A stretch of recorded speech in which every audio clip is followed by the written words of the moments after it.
Hey guys, welcome and ting back with another video for you, and we going to Ireland, and this is the top 5 richest families in medieval Ireland. You know, these days you see what's at a show, lifestyles of the rich and famous. What was that guy's name? Can't remember his name, but that was a popular show back in. We doing it medieval styles here, you know what I mean? Who is the richest family in medieval times? Let's go ahead and YouTube and simmer and see what we could learn here. Be a debatable list and highly controversial, so I look forward to your comments below as we go over sources from the early medieval to the late. Without further ado, let's start our 5 richest families in Ireland, starting with the De Burghs. The Burgh family, who arrived in Ireland in 1185 with Henry II with the Anglo-Normans. At their peak, the De Burgh family had territories in Galway, Ulster and in Kent in England.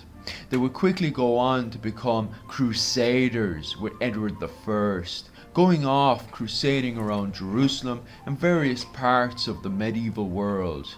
When they would return, taking on more territory and land in Ireland.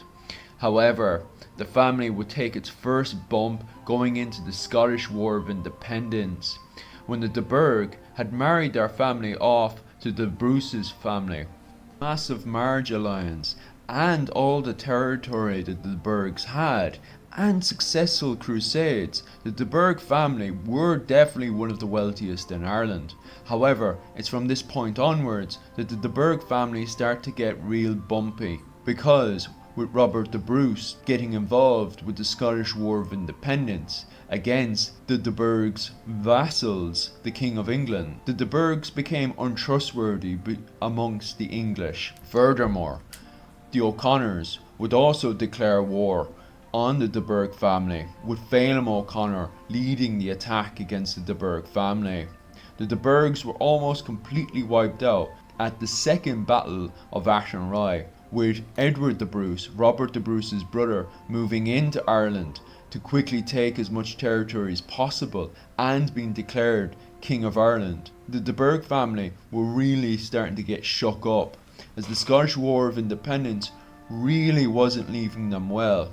The De Burgh family would barely win the Battle of Athenry, and they would barely shake off and push out Edward the Bruce out of the country. The family had barely survived the Scottish War of Independence, and it had a little bit of breathing space before the 100 Years' War had kicked off. However, leading into the 100 Years' War, the De Burgh family would break into a civil war. But it seems like back then, families had their own army. Families fought for the power of the country. That's the ultimate. The rich is ruling you there. You know what I mean? I mean, it's the same thing here, but you know, it's a sort of a sly way of it. Back then, it's like, well, we have the money. We are the Burghs. We've got our own army. We'll go up against the O'Connors or whoever else family there is to fight for. Wow. So, correct me if I'm wrong. Is that how it worked back then? You know, families fought for the leadership. There wasn't any voting in. You fight your way in if you're rich enough to do it. Wow. Crazy. Crazy. Let's keep going here. When William de Burgh had placed Walter de Burgh, his own cousin, into an oubliette and let him starve to death, one of the bodyguards to the de Burgh family had gone into a pure rage and ended up butchering and murdering William de Burgh, causing the civil war to kick off amongst the family. With impunity, this would man. leave the family divided, and they wouldn't be able to get back onto their feet until leading into the 16th century.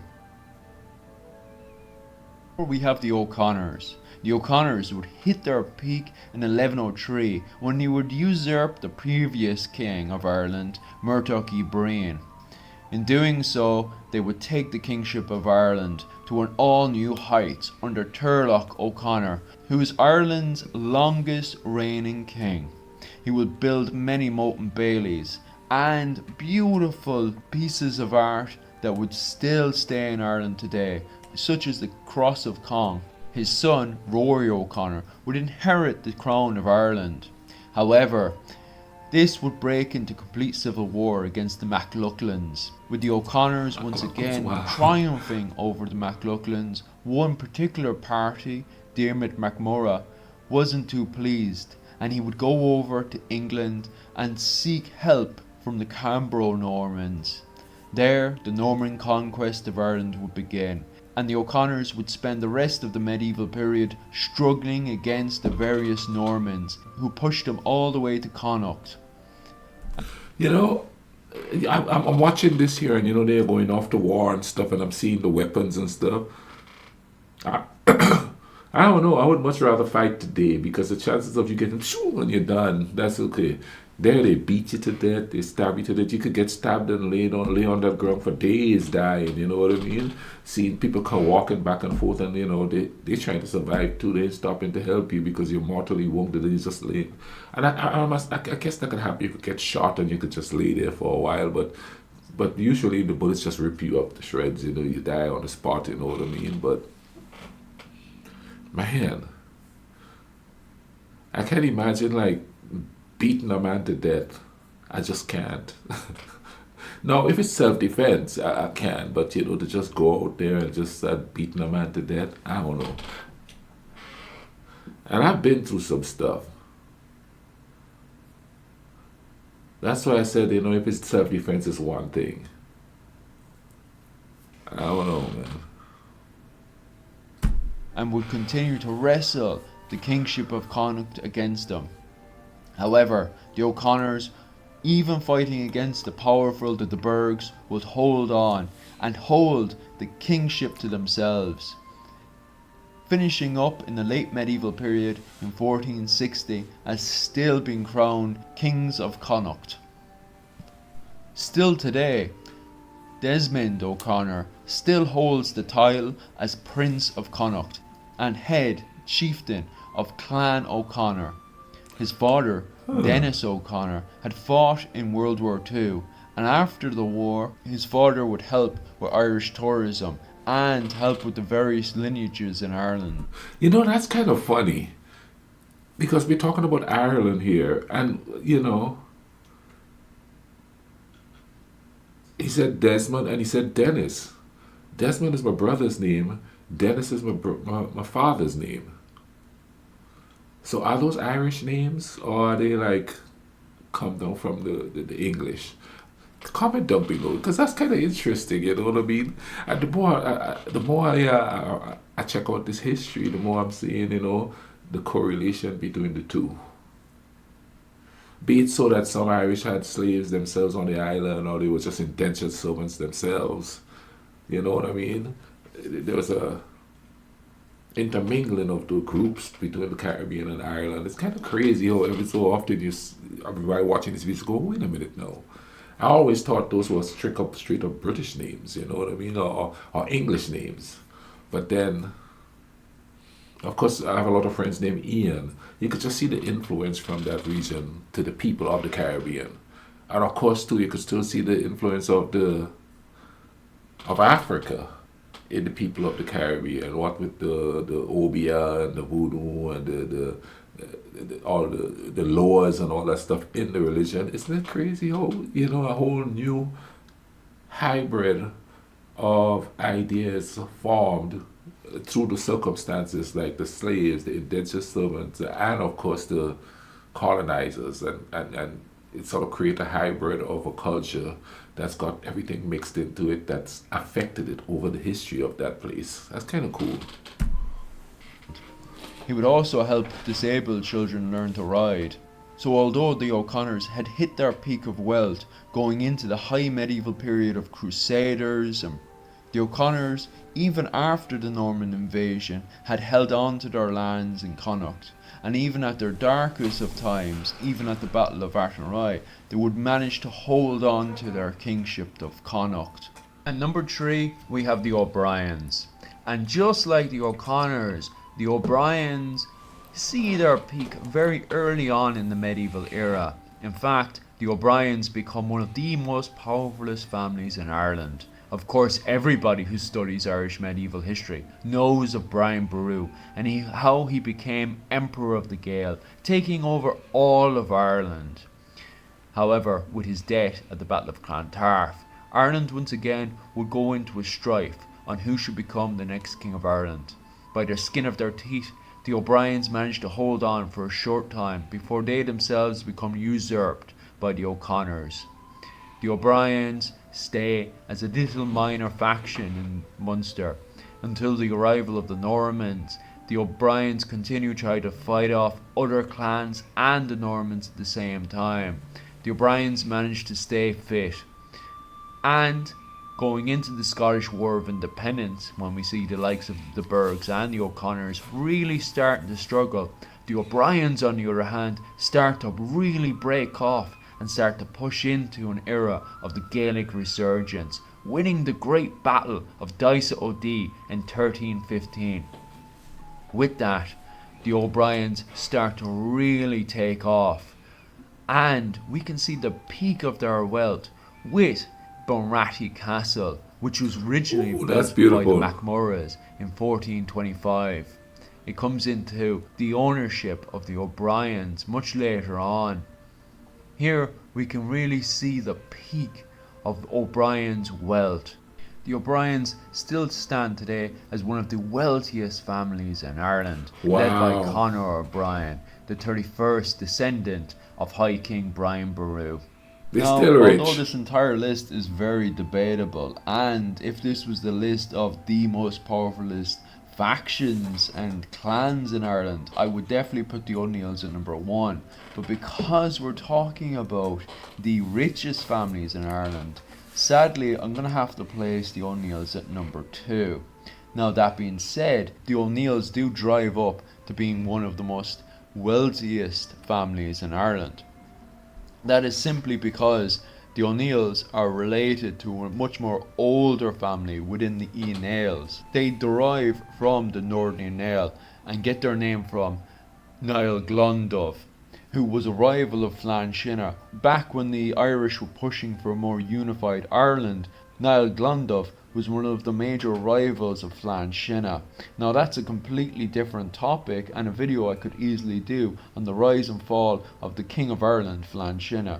But for the time being, we'll follow the line of Niall Glondubh. His family itself was one of the major rivals to the O'Donnell clan at the time. And with the arrival of the Normans, because the O'Neills were a major rival to the O'Connor clan, the O'Neills would continue to rise up. They would eventually rebel against the MacLachlan clan and really put them down. Once they had put down the MacLachlans, they became one of the most powerful factions in the north of Ireland, and even managed to repel the Normans who would invade Ulster, the north of Ireland, multiple times. However, with that being said, in a previous video I had covered, the O'Neills would go on to become the last kings of Ireland, and this would sadly fail because at the time most of the Irish were beginning to switch from kingship to more of a parliament assembly system. Yeah. So most of the Irish were going anti-monarchy. However, the O'Neills would very much adapt to this, making one of their greatest allies the Fitzgerald, with the O'Neills becoming so dominant in the north of Ireland, especially going into the 100 Years' War, and really taking advantage of the Burke's decline. The O'Neills were truly a powerful faction, and it becomes no surprise that at times the kings of England would even bribe and give gifts to the O'Neills for armies to fight both in the Scottish War of Independence and in the 100 Years' War. Wow. Which goes to show how powerful the O'Neills were, and with that, aiming to get more wealth out of the English. The O'Neills themselves would eventually start to expand into Scotland, taking some territories in Scotland. The O'Neills were truly terrifying. Even the English themselves were terrified of the numbers of the O'Neills could gather. Some people would even speculate that O'Neill himself had over 8,000 men. How true this is can't be really verified, but it truly You know, there's something I was thinking too as I'm watching this year, okay? You have these various clans, the O'Neills, the O'Connors, the McLaughlins. With all the threat of invasion coming from outside of that area, a strong family ruling who is going to have a strong army would be the best protection for the people. So the people will have to pick one of the clans, whoever is strongest, so at least they'll be protected. Because back then everybody was willy-nilly raiding everything, you know what I mean, from what the history is showing. So the uprising was a changing from kingship to a more parliamentary system. That was an uprising in and of itself, you know what I'm saying? Be it just a political one and not so much a military one. So, you know, they probably couldn't uprise and fight against the clan that's in power because they don't have the resources to. And that also proves that even if you don't have the military resources to fight those big clans that are fighting for power at your detriment or expense, you can find other ways, you know, popular. Make all these ideas popular that would help the people. That's kind of cool. Shows how wealthy O'Neill could have been to be able to feed and supply each one of these soldiers and, of course, pay them at the end of the day. Number one, and I would be very interested if anybody wants to disagree with me on this one, but at number one, I'm going to put the Fitzgeralds. And the Fitzgeralds definitely are one of the wealthiest families in Ireland. You can see that firsthand. The Fitzgeralds first come to Ireland in 1169 with the coming of the Cambro-Norman. From there, the Fitzgeralds take on rivalships against both the Gaelic clans and other Normans as they fight and divide land amongst themselves. Eventually, the Fitzgeralds would break into two branches. The Desmond Fitzgeralds, mostly around the Kerry, West Cork area, and the Kildare Fitzgeralds, who were mostly around the Meath and Central Ireland areas. From there, the Fitzgeralds are able to make an alliances both with the Gaelic of Ireland and the various Normans. This didn't come unnoticed, with various English families completely disagreeing with the Fitzgeralds, constantly referring to them as the Irish family and the Irish nobility. Simply because there were many members of the Fitzgeralds who couldn't speak English whatsoever. What? And never did. Although there were members of the Fitzgeralds clan, in particular the Kildare Fitzgeralds, that did go to private schools in England to further their education. For the most part, the Fitzgeralds were seen as a very Gaelic Renaissance style family, with the likes of Garrod, the poet Fitzgerald, being highly influenced by the Italian Renaissance. In fact, it wouldn't take very long until the Fitzgeralds themselves were able to link themselves to a family in Florence and become good allies, trading various wools and wolfhounds with the Florentines, bringing Ireland into a golden renaissance. From here, the Fitzgeralds would end up becoming one of the wealthiest families in both Ireland and Britain.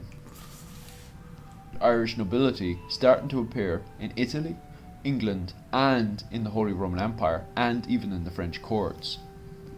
The Fitzgeralds, with their wealth, sure played the Game of Thrones well, and even the English, coming to the end of the War of the Roses, really marked this. Sure, you can still see for yourself. Half of what's described in this period of great Gaelic castles can be seen in the Waterford Museum. The beautiful golden vestments. One gets a really spectacular idea of what Ireland was like just before the coming of the English invasions later on from 1534 upwards. Ireland in the 1400s must have been a great and wealthy place, from trade going from Ireland all the way through the Silk Road and to China. Even Silken Thomas had gotten his name from all the silk he was wearing at the period, which just goes to show how well connected the Fitzgeralds truly were. Anyway, other than that, guys, that's my top 5 richest families in Ireland. bit controversial perhaps, very debatable, and that's why I really look forward to seeing what you guys have to say in the comments section. As always, guys, definitely. Man, that was quite interesting there, you know what I mean? But it's also what's really interesting about it is the dichotomy between how rich people take care of things. You understand what I mean? Back then, the rich was just rich. Poor people had to deal with the fact that they can't go to the rich schools, you know, and maybe I don't hear too many stories about that where, you know, a poor person went to the rich school and ended up being something. I'm quite sure it happened. But the society haven't really changed much, you know what I mean? And I'm gonna liken it to here, okay? Back then, families is what rule. They have the strongest army and all of that. Now, with the way things are, a family cannot have their own army to attack another family or nothing like that, unless it's some kind of a drug trade or something like that, you know. But anyway, what I'm saying is, but that doesn't stop them from trying. And I'll give you a couple of little things. Like over here in Berkeley, we have George Bush Sr. was the president. His son was the next president. Then his third son, Jeb, tried to be president. Okay, the Kennedys are still in politics. You know what I mean? Still trying to run for president and stuff like that. So, but the way the system is set up, you can't really have that kind of a stronghold to where, okay, my family is a family that's ruling this country here. You know what I mean? Because we have the opportunity to vote them out and stuff like that. Back then, they didn't have that. They just had to take what they get. Oh, he's the strongest. Let's align ourselves with him.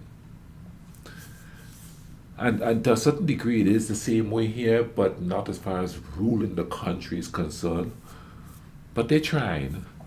Everybody's got a daughter running for this, or a son running for this, or an uncle running for that, you know what I mean? And trying to, you know, politics, you know, everybody's following their family members. Right now, there's a lady that's a senator, no, her son is trying to run to go into the Senate here in this region where I am. And that's just the way things are, you know what I mean? You already have the up there, you have the in there. I hope you guys enjoyed this, man. This was quite interesting. I'm going to leave a link in the description to this video so you all could go check it out and thing.